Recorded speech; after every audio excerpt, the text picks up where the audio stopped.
दिन उसने अपनी बुढ़िया पत्नी का चुपचाप पीछा किया।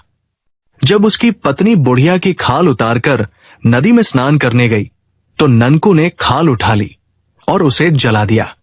ननकू की पत्नी अर्थात लाजवंती जब स्नान करके नदी से बाहर आई और उसने पहनने को बुढ़िया की खाल उठानी चाहिए तो वहां उसे बुढ़िया की खाल की राख दिखाई दी। इतने में ननकू भी सामने आ गया। तुम इतनी सुंदर होकर भी बुढ़िया की खाल में क्यों रहती थी? ननकू ने पूछा।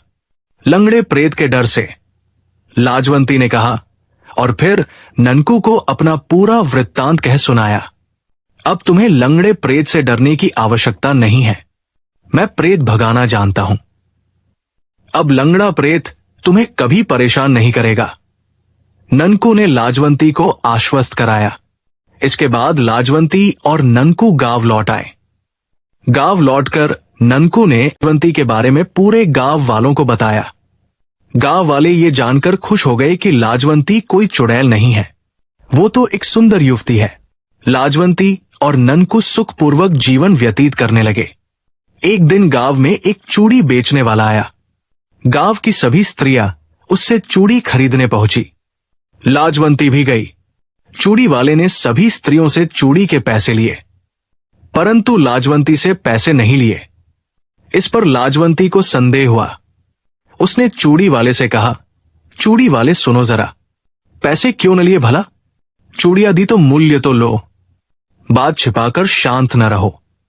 तुम्हारी कलाइयां मेरी पत्नी की कलाइयों की तरह सुंदर है, इसलिए मुझे उसकी याद आ गई और मैंने तुमसे पैसे नहीं लिए। चूड़ी वाले ने उत्तर दिया। तुम्हारी पत्नी कहाँ है? लाजवंती ने पूछा। चूड़ी वाले ने बताया, हाथों से फिसल सपना, आंखों में रह गया बस तड़पना। सांसों की डोरी टूट गई है, जिसे मैं ढूंढूं वो खो गई है। अब लाजवंती का संदेह पक्का हो गया। तुम्हारी पत्नी तुम्हें मिल जाए तो क्या करोगे? लाजवंती ने पूछा। अपने साथ रखूंगा, 7 जन्मों तक न छोड़ूंगा। चूड़ी वाले ने उत्तर दिया। और जो तुम्हारी पत्नी तुम्हारे साथ न रहना चाहे तो? लाजवंती ने पूछा। वो मना कर ही नहीं पाएगी, उसे मैं अपने जैसा बना लूंगा और अपने साथ रखूंगा। चूड़ी वाले ने उत्तर दिया। लाजवंती समझ गई कि वो चूड़ी वाला और कोई नहीं अपितु लंगड़ा प्रेत है और उसने लाजवंती को पहचान लिया है। लाजवंती डर गई। उसने लंगड़े प्रेत के आने के बारे में ननकू को बताया। डरो मत, तुम आज से मेरी माता के पास सोया करो, फिर देखो मैं उस लंगड़े प्रेत को कैसे भस्म करता हूं। ननकू ने कहा।